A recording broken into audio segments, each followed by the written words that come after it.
ಸ್ನೇಹಿತರೆ ನಮಸ್ಕಾರ. ಎಲ್ಲರೂ ಹೇಗಿದ್ದೀರಾ?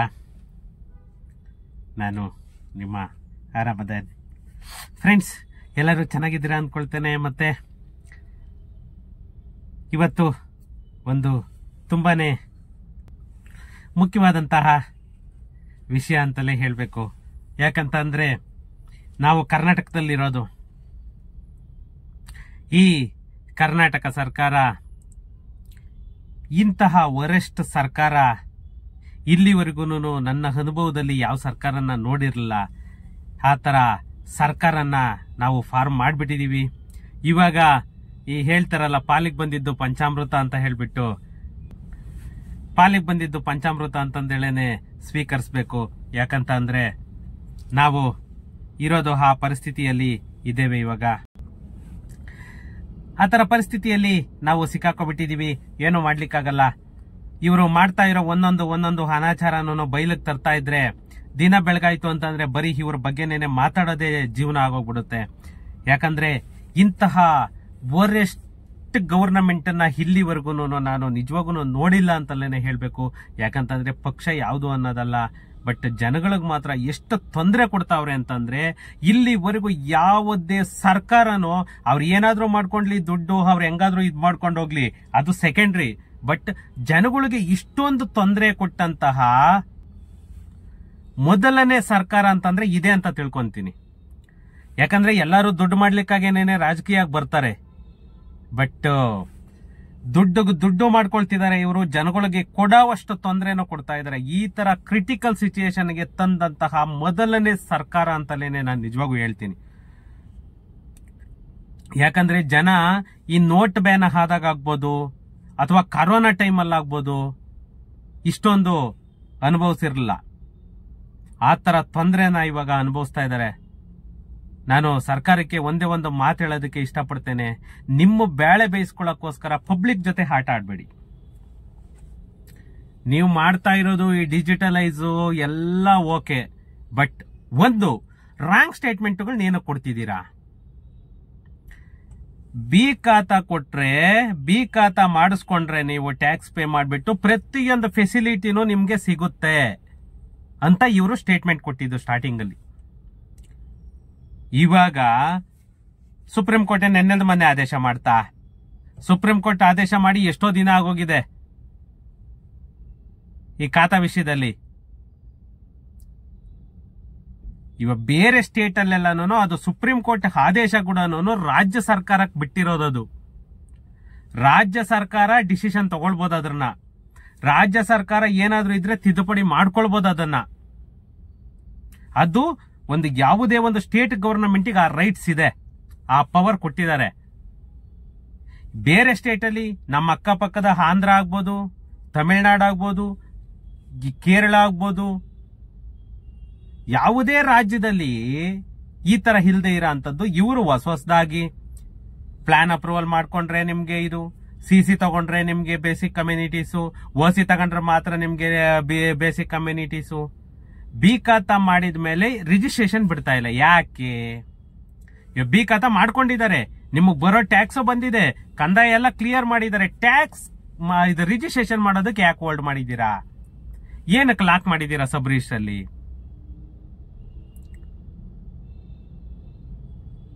ಇದು ಎಲ್ಲ ಜನ ಎಷ್ಟು ಅನುಭವಿಸ್ತಾ ಇದ್ದಾರೆ ಅಂತ ಅಂದ್ರೆ ನಿಜವಾಗೂ ಅವರು ಹೇಳೋದಕ್ಕೂ ತೀರ್ದು. ಯಾಕಂತ ಅಂದ್ರೆ ಆ ತೆರಿಗೆ ಕಟ್ಟಬೇಕಾದ್ರೆ ಅದು ಕೂಡ ದುಪ್ಪಟ್ಟು ತೆರಿಗೆ, ಡಬಲ್ ತೆರಿಗೆ ಅಂತಂದೇಳಿ ವಸೂಲಿ ಮಾಡಿದ್ರು. ಆದ್ರೂ ಕೂಡ ಈ ಬಿ ಖಾತೆದಾರರಿಗೆ ಹೊಸ ಒಂದು ಸಂಕಷ್ಟ ಅನ್ನೋದು ಒಂದು ಸೃಷ್ಟಿ ಆಗ್ತಾನೆ ಇದೆ. ಯಾಕಂತಂದ್ರೆ ಈ ಬಿ ಖಾತಾದಾರರಿಗೆ ಎಲ್ಲಾ ಕಡೆಗಳಿಂದಲೂ ಸಂಕಷ್ಟ ಅನ್ನೋದು ಮುಂದುವರಿತಾನೆ ಇದೆ. ಅದಕ್ಕೆ ಯಾವುದೇ ತರ ಪುಲಿಸ್ ಸ್ಟಾಪ್ ಕೂಡ ಇಡ್ಲಿಕ್ಕೆ ಆಗ್ತಾ ಇಲ್ಲ. ಯಾಕಂದ್ರೆ ಈ ಬಿ ಖಾತಾ ಮಾಡ್ಕೊಂಡ್ರೆ ಸರ್ಕಾರದಿಂದ ಕನಿಷ್ಠ ಸೌಲಭ್ಯಗಳು ಅಂತ ಏನ್ ಹೇಳ್ತೀವಿ, ಬೇಸಿಕ್ ಕಮ್ಯುನಿಟೀಸ್ ಅನ್ನೋದು ಸಿಗುತ್ತೆ ಅಂತ ಹೇಳ್ಬಿಟ್ಟು ಸರ್ಕಾರ ಮೊದಲಿನಿಂದಲೂ ಬಾಯ್ ಬಡ್ಕೊಳ್ತಾ ಇತ್ತು. ಇದ್ರ ಭಾಗವಾಗಿನೇನೆ 2 ಸಾರಿ ಆಲ್ರೆಡಿ ಈ ಬಿ ಖಾತಾ ಅವಧಿಯನ್ನ ಎಕ್ಸ್ಟೆಂಡ್ ಮಾಡಿದ್ದಾರೆ. ಆದ್ರೂ ಕೂಡ ಒಂದಲ್ಲ ಒಂದು ಸಂಕಷ್ಟ ಮುಂದುವರಿತಾನೆ ಇದೆ. ಈ ಸಂಕಷ್ಟಕ್ಕೆ ಇವರು ಯಾವಾಗ ಪೊಲೀಸ್ ಸ್ಟಾಪ್ ಇಡ್ತಾರೆ ಅನ್ನೋದು ನಿಜವಾಗೂ ಖಂಡಿತ ಗೊತ್ತಿಲ್ಲ. ಮತ್ತೆ ಈ ಹೊಸದಾಗಿ ಒಂದೊಂದು ಫಸ್ಟ್ ಹೇಳಿದ್ರು ಪ್ಲಾನ್ ಅಪ್ರೂವಲ್ ತಗೊಳ್ಬೇಕು ಅಂತ, ಆಮೇಲೆ ಹೇಳಿದ್ರು ಸಿಸಿ ತಗೋಬೇಕು ಅಂತ, ಆಮೇಲೆ ಹೇಳಿದ್ರು ಓಸಿ ತಗೋಬೇಕು ಅಂತ, ತಿರುಗಿ ಹೇಳ್ತಾವ್ರೆ ಖಾತಾ ಮಾಡ್ಬೇಕು ಅಂದ್ರೆ ಇಸಿ ಮ್ಯಾಂಡೇಟರಿ ಅಂತ ಹೇಳ್ಬಿಟ್ಟು. ಈ ಬಿ ಖಾತಾಗೆ ಇವರು ಯಾವತ್ತು ಪರಿಹಾರವನ್ನ ಒದಗಿಸ್ತಾರೆ ನಿಜವಾಗೂ ಒಂದು ಗೊತ್ತಾಗ್ತಾ ಇಲ್ಲ. ಯಾಕಂದ್ರೆ ಈ ಬಿ ಖಾತಾ ಹೊಂದಿರುವವರು ಖಾತಾಗಾಗಿ ಶುಲ್ಕ ಪಾವತಿ ಎಲ್ಲ ಪೂರ್ತಿ ಕಂಪ್ಲೀಟ್ ಮಾಡಿದ್ದಾರೆ. ಎಲ್ಲರೂ ತೆರಿಗೆಯನ್ನ ಪೇ ಮಾಡಿದ್ದಾರೆ, ಅವ್ರ ಟ್ಯಾಕ್ಸ್ ಎಲ್ಲ ಕ್ಲಿಯರ್ ಮಾಡಿದ್ದಾರೆ. ಆಸ್ತಿ ತೆರಿಗೆ ಯಾವುದೇ ಬಾಕಿ ಉಳಿಸ್ಕೊಳ್ಳದೆ ಮಾಡಿದ್ರು ಕೂಡ ಇವರು ಪ್ರತಿಯೊಂದಕ್ಕೂ ಒಂದು ಅಡ್ಡಗಾಲನ್ನ ಹಾಕ್ತಾನೆ ಇದ್ದಾರೆ. ಇವ್ರು ಹೇಳ್ತಿರೋದು ಒಂದೇ, ಸುಪ್ರೀಂ ಕೋರ್ಟ್ ಅನುಮತಿ ನೀಡಿದೆ ಅಂತ. ಅದು ರಾಜ್ಯ ಸರ್ಕಾರಕ್ಕೆ ಆ ರೈಟ್ಸ್ ಇದೆ ತಿದ್ದುಪಡಿ ಮಾಡ್ಕೊಳ್ಳಿಕ್ಕೆ, ಆದ್ರೂ ಕೂಡ ಇವರು ರಿಸ್ಕ್ ತಗೊಳ್ತಾ ಇಲ್ಲ.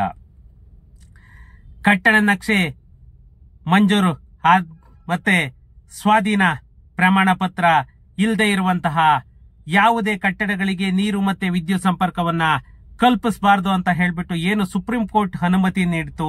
ಹಾಗಾಗಿ ಈ ಎರಡು ಅನುಮತಿಗಳಿಲ್ಲದೆ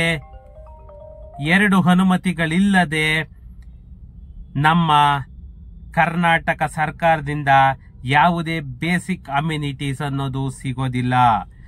ಈ ಎರಡು ಅನುಮತಿಯನ್ನ ಪಡೆದ್ರೆ ಮಾತ್ರನೇನೆ ನಿಮ್ಗೆ ಬೇಸಿಕ್ ಅಮ್ಯುನಿಟೀಸ್ ಸಿಗೋದು. ಯಾವುದೇ ಕಾರಣಕ್ಕೂ ಕೂಡ ಈ ಎರಡು ಅನುಮತಿ ಪಡ್ಕೊಳ್ದೆ ನಿರ್ಮಾಣ ಮಾಡಬೇಡಿ ಅಂತ ಹೇಳ್ಬಿಟ್ಟು ಮೊನ್ನೆ ಕೂಡ DCM DK ಶಿವಕುಮಾರ್ ಅವರು ಪ್ರೆಸ್ ಮೀಟ್ ಅಲ್ಲೂ ಕೂಡ ಹೇಳ್ತಾ ಇದ್ರು. ಆದ್ರೆ ಈ ವಿಚಾರ ಇವಾಗ ಭಾರಿ ಚರ್ಚೆಗೆ ಕಾರಣವಾಗಿದೆ. ಅಲ್ಲದೆ ಈ ಬಿ ಖಾತಾ ಮಾಡಿಸ್ಕೊಂಡು ಮನೆ ನಿರ್ಮಾಣ ಮಾಡ್ಕೊಳ್ಬಹುದು ಅಂತ ಹೇಳ್ಬಿಟ್ಟು ಏನ್ ಕನಸು ಕಾಣ್ತಾ ಇದ್ರು, ಅವ್ರದೆಲ್ಲ ಕನಸು ಕೂಡ ನೀರಲ್ಲಿ ಹೋಮ ಮಾಡದಾಗೆ ಆಗಿದೆ. ಒಂಥರ ಬಿಸಿ ತುಪ್ಪನ್ನ ಬಾಯಲ್ಲಿಟ್ಕೊಂಡು ಜನ ಹಾತೊರಿತಾ ಇದ್ದಾರೆ. ಆ ಪರಿಸ್ಥಿತಿಗೆ ನಮ್ಮ ಕರ್ನಾಟಕ ಸರ್ಕಾರ ತಂದೊಡ್ಡಿದೆ. ಈ ರಾಜ್ಯದಲ್ಲಿ ಬಿ ಖಾತಾ ಹೊಂದಿರುವಂತಹ ಆಸ್ತಿದಾರರು ಸರಿ ಸುಮಾರು 30ರಿಂದ 40 ಲಕ್ಷಕ್ಕೂ ಹೆಚ್ಚು ಜನ ಇದ್ದಾರೆ. ಮೊದಲ ಹಂತದಲ್ಲೇನೆ ಏನು ಬಿ ಖಾತಾ ಮಾಡಿಸ್ಕೊಳ್ಳೋದಕ್ಕೆ ನಮ್ಮ ರಾಜ್ಯ ಸರ್ಕಾರ ಒಂದು ಬಾರಿ ಅನುಮತಿಯನ್ನ ಕೊಡ್ತು.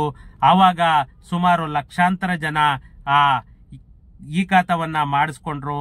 ಆದರೂ ಮತ್ತೆ ಅವಧಿಯನ್ನ ಎಕ್ಸ್ಟೆಂಡ್ ಮಾಡಿ ಕರ್ನಾಟಕ ಸರ್ಕಾರ ಆದೇಶವನ್ನ ಹೊರಡಿಸ್ತು. ಆದ್ರೆ ಈ ಬಿ ಖಾತಾ ಮಾಡಿಸ್ಕೊಂಡರಿಗೆ ಯಾವುದೇ ಲಾಭ ಕೂಡ ಇಲ್ದಂತಾಗಿದೆ. ಬಿ ಖಾತಾ ಮಾಡಿಸ್ಕೊಂಡ್ರೆ ಮನೆ ನಿರ್ಮಾಣ ಅಥವಾ ಮನೆ ಮಾರಾಟ ಯಾವುದು ಕೂಡ ಇವರಿಗೆ ಸಾಧ್ಯವಾಗ್ತಾ ಇಲ್ಲ. ಆ ತರ ಪರಿಸ್ಥಿತಿ ಬಂದಿದೆ. ಯಾಕಂತಂದ್ರೆ ಮೇನ್ ಇದ್ದಿದ್ದೇ ಅದು, ಅಟ್ಲೀಸ್ಟ್ ನಾನು ಖಾತಾ ಮಾಡ್ಕೊಂಡ್ರೆ ಸೇಲ್ ಮಾಡ್ಬೋದು, ಅಟ್ಲೀಸ್ಟ್ ಯಾವ್ದಾದ್ರು ಪ್ರೈವೇಟ್ ಫೈನಾನ್ಸ್ ಅಲ್ಲಾದ್ರೂ ಕೂಡ ನಾನು ದುಡ್ಡನ್ನ ತಗೊಳ್ಬೋದು ಅನ್ನೋ ಒಂದು ಮಟ್ಟದಲ್ಲಿ ಯೋಚನೆ ಮಾಡ್ತಾ ಇದ್ರು. ಆದ್ರೆ ಇವೆಲ್ಲ ಕೂಡ ಕನಸಾಗೇನೇನೆ ಉಳ್ಕೊಂಡಿದೆ. ನೋಡಿ, ನಮ್ಮ ಕರ್ನಾಟಕ ಸರ್ಕಾರದ ಹಳ್ಳಿ ಮತ್ತೆ ನಗರ ಪ್ರದೇಶಗಳಲ್ಲಿ ಬರೋಬ್ಬರಿ 2.5 ಲಕ್ಷ ಆಸ್ತಿದಾರರು ಕಟ್ಟಡದ ಅನುಮತಿ ನಕ್ಷೆಯನ್ನ ಪಡೆದುಕೊಳ್ಳದೆ ಮನೆಗಳನ್ನ ಕಟ್ಟಿದ್ದಾರೆ. ಇವಾಗ ಏನು ಹೊಸ ಬಿಲ್ಡಿಂಗ್ಗಳಾಗ್ತಾ ಇದೆ, ಆ ಹೊಸ ಬಿಲ್ಡಿಂಗ್ಗಳು ಸುಮಾರು 2.5 ಲಕ್ಷ ಬಿಲ್ಡಿಂಗ್ಗಳು ಆಲ್ರೆಡಿ ಕನ್ಸ್ಟ್ರಕ್ಟ್ ಆಗಿದೆ. ಇದೀಗ ವಿದ್ಯುತ್ ಹಾಗೂ ನೀರಿನ ಸಂಪರ್ಕಕ್ಕೆ ಅರ್ಜಿಯನ್ನ ಸಲ್ಲಿಸಿದ್ದಾರೆ ಅಂತ ಹೇಳ್ಬಿಟ್ಟು ನಮ್ಮ ಕರ್ನಾಟಕ ಸರ್ಕಾರ ಹೇಳ್ತಾ ಇದೆ. ಆದ್ರೆ ಇದೀಗ ಸುಪ್ರೀಂ ಕೋರ್ಟ್ನ ತೀರ್ಮಾನದಿಂದಾಗಿ ಯಾರಿಗೂ ಈ ಸೌಲಭ್ಯ ಸಿಗ್ತಾ ಇಲ್ಲ. ಸುಪ್ರೀಂ ಕೋರ್ಟ್ ಯಾವಾಗ ಅನುಮತಿ ಕೊಟ್ಟಿರೋದು, ರಾಜ್ಯ ಸರ್ಕಾರ ಆದೇಶ ಮಾಡಿರೋದು ಯಾವಾಗ? ಹಳುಬ್ರೆಲ್ಲನೂ ಎಷ್ಟೋ ಜನ ಇವಾಗ ಮೊದ್ಲೇನೇನೆ ಕನ್ಸ್ಟ್ರಕ್ಷನ್ ಶುರು ಮಾಡಿದ್ರು, ಅವ್ರ ಪರಿಸ್ಥಿತಿ ಎಲ್ಲ ಏನಾಗ್ಬೇಕು? ಆವಾಗ ಯಾವುದೇ ತರ ಮ್ಯಾಂಡೇಟರಿ ಮಾಡಿರಲಿಲ್ಲ ನಮ್ಮ ಕರ್ನಾಟಕ ಸರ್ಕಾರ. ಅವರು ಇವಾಗ ಬಿಲ್ಡಿಂಗ್ ಅನ್ನ ಕಟ್ಟಿಬಿಟ್ಟಿದ್ದಾರೆ. ಅಂತವ್ರ ಪರಿಸ್ಥಿತಿ ಏನು? ಇವಾಗ ಇವರು ರಿಜಿಸ್ಟ್ರೇಷನ್ ನಿಲ್ಸಿದ್ರು, ಎಷ್ಟೋ ಜನ ಇವಾಗ ಲೇಔಟ್ ಫಾರ್ಮ್ ಮಾಡಿದ್ರು. ಇವರು ಅರ್ಧಂಬರ್ಧ ಇವಾಗ 100 ಸೈಟ್ ಅಲ್ಲಿ 50 ಸೈಟ್ ರಿಜಿಸ್ಟರ್ ಮಾಡ್ಬಿಟ್ಟವ್ರು. ಇನ್ನು 50 ಸೈಟ್ ಕತೆ ಏನಾಗಬೇಕು? ಅದೇ ತರ ಬಿಲ್ಡಿಂಗು ಇವಾಗ ಅರ್ಧಂಬರ್ಧ ಕನ್ಸ್ಟ್ರಕ್ಷನ್ ಮಾಡಿದ್ದಾರೆ. ಇವಾಗ ನೀವು ಪ್ಲಾನ್ ಅಪ್ರೂವಲ್ ಕೊಡ್ತೀರಾ? ಇವಾಗ ನೀವು ಸಿಸಿ ಕೊಡ್ತೀರಾ?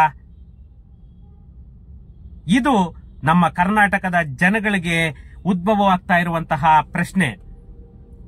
ಇವರು ಆ ಅನುಮತಿ ಏನು ಸುಪ್ರೀಂ ಕೋರ್ಟ್ ಇಂದ ಬಂದಿದೆ, ಆ ಅನುಮತಿ ಬಂದಾದ್ಮೇಲೆ ಸ್ಟಾರ್ಟ್ ಮಾಡಿದ್ರೆ ಅದು ಇಲ್ಲೀಗಲ್. ಬಟ್ ಮುಂಚೆ ಸ್ಟಾರ್ಟ್ ಮಾಡಿರೋರ ಕತೆ ಏನು? ಮುಂಚೆ ಲೇಔಟ್ ಮಾಡಿರೋರ ಕತೆ ಏನು? ಇದು ಕರ್ನಾಟಕ ಸರ್ಕಾರ ಯೋಚನೆ ಮಾಡಲೇಬೇಕು.